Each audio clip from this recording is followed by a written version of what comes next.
12월 3일 비상계엄 이후로는 사실은 계속 체포가 될 것이냐 말 것이냐 뭐 이런 그런 문제들에서 계속 뉴스 확인하고 아니면 실시간 집회하는 거 영상을 보고 마음이 달아올라서 전 지금 천막에 있어서 올라가진 못하지만 사실 두려운 마음도 있었고 모욕감이 너무 크더라고요.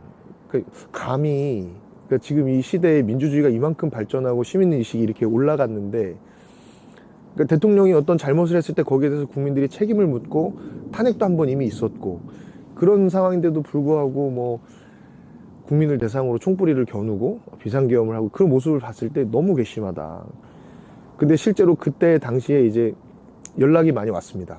저한테 전화가 오기를 포고령이 떨어지고 나서 지금 이거를 기회로 해서 천막 철거하러 오면 어떡하냐 그런 우려의 연락이 많이 왔어요.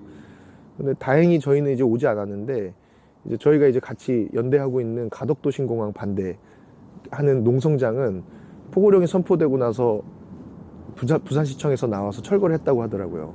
물 정책에 있어서 민주적인 어떤 절차라든지 논의 구조를 윤석열 정부에서 다 파괴했거든요. 온갖 협의체들은 운영이 중단되고 주민들의 의견을 수렴할 수 있었던 모든 구조들이 사실 운영이 중단된 상황이었던 거거든요.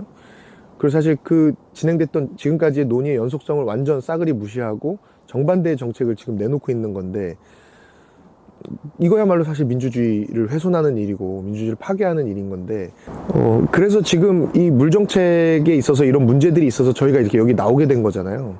지금까지의 물정책 연속성을 싸그리 무시하고 민주적인 절차를 다 무시하고 정반대의 정책을 마음대로 펼쳤기 때문에 우리가 여기 나와 있는 건데 여기뿐만 아니라 이런 투쟁을 해오고 있는 이 환경 동지들은 이런 이야기들을 합니다. 우리는 계속해서 내란 상태였다.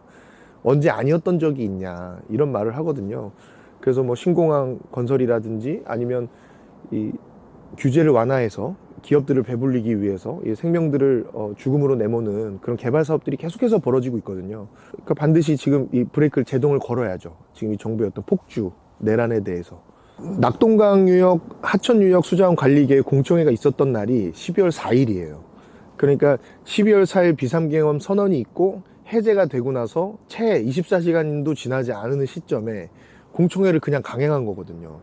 그러니까 국가가 굉장히 큰 혼란에 빠졌잖아요. 국민들이 지금 굉장히 놀랐고 어떤 논란의 어떤 그런 여지가 있는 상황들이 계속해서 벌어지고 있었는데 김한섭 장관은 공청회를 개최한 거예요. 그 상황에 과연 주민들이 그런 상황에 공청회에 참여해서 의견을 제시한다든지 할 수가 없었을 뿐만 아니라 그 공청회라는 것이 여러 사람을 참여할 수 있도록 그런 여건들을 마련해야 되는 것 아니겠어요? 그럼 사실 좀 더 미루거나 아니면 정말 주민 의견을 수렴할 작정이라면 거기에 합당 어떤 절차들 다시 마련했어야 될 텐데 12월 4일에 바로 그걸 강행하면서 또 경찰들을 앞에다 공청회 무대 앞에다 배치를 하고 주민들이 앉아야 되는 자리에다 경찰들을 배석시키고 그리고 정작 주민들이 의견 얘기할 때는 듣지 않고 그런 것들이 사실 계속 반복됐거든요. 사실은 저희는 그렇게 표현합니다. 김한섭은 내란 동조자다. 그리고 방조자다. 내각으로서 사실은 김한섭 장관이 그 책임에서 벗어날 수가 없거든요. 지금 비상계엄 사태에 대해서. 그런데도 아무 일도 없었다는 듯이 그런 행보를 계속 한다는 것이 비상계엄은 문제가 아니다. 큰 문제가 아니다. 뭐 누구의 발언처럼 해프닝이다. 뭐 이런 식으로 사실은 한 어떤 자기 최면 같은 그런 일정을 한 거죠. 김한섭 장관도 마땅히 여기 지금 내란 사태에서 책임을 지고 퇴진해야죠. 지금 당장 직무를 정지하는 게 맞습니다.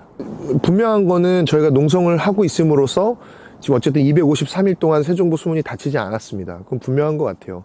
그런데 사실 지금 이 상태로 있는 것이 사실은 뭐 금강을 지켜냈다거나 새 정부 재가동을 막아냈다거나 이렇게 보기 사실 어렵잖아요. 어떤 정책적인 결정을 끌어내야 되는 상황이라서 앞으로도 계속 이 천막은 천막대로 유지를 하면서 정책적인 어떤 변화를 끌어내기 위해서 계속 소리를 내려고 해요. 그래서 아까 말씀드렸던 물정책 정상화라는 것이 결코 가벼운 일이 아니거든요. 우리한테 신규댐이 건설되면 사실은 4대강 사업 때 22조 6천억이 들었는데 그거보다 적지 않은 예산이 사실 신규댐에 들어갈 것이고 또 그로 인한 어떤 주민 삶의 생존권 문제라든지 지역 소멸이라든지 이런 문제들이 사실 예상되고 있는 사업들인데 그걸 정상화시켜야만 합니다. 그래서 이걸 어떤 국민 의제로 저는 올리려고 해요.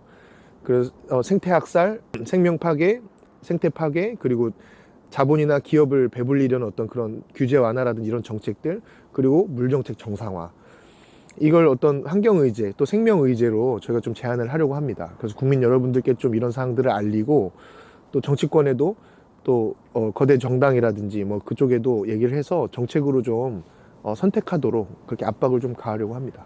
생명 현장을 지키는 사람들이 정말 많이 있어요, 전국에. 근데 그분들의 활동이나 싸움들이 굉장히 소외되거나 고립되어 있는 경우가 많습니다. 왜냐하면 환경은 굉장히 뒷전에 처져 있는 문제처럼 여겨지기도 하니까요. 왜냐하면 이 자본주의 사회에서. 근데 사실은 그 일이 정말 중요한 일이거든요. 그리고 생명은 하나로 연결돼 있습니다. 그러니까 그 생명들이 무너지면 사람도 안전하지 않아요. 이 전국 곳곳에 흩어져 있지만 그 활동들이 하나로 다 연결돼 있는 거거든요. 그래서 우리는 이제 그 싸움을 해나갈 거예요. 그리고 말하지 못하는 생명들의 권리를 대변하려고 할 겁니다. 그리고 그 권리를 지켜줘야 한다고 요구할 거예요. 근데 그 일에 있어서 좀 많은 분들이 그 소리들을 들어주셨으면 좋겠습니다. 그러니까 뭐 동의가 안 되시더라도 듣고 공감하고, 맞다, 그것이 중요한 일이지, 아, 이런 일들이 있었구나, 알아가 주셨으면 좋겠어요. 모든 생명이 공존하고 더불어 살 수 있는 세상, 그리고 모두가 안전한 세상, 그런 세상이 만들어지길 소망합니다.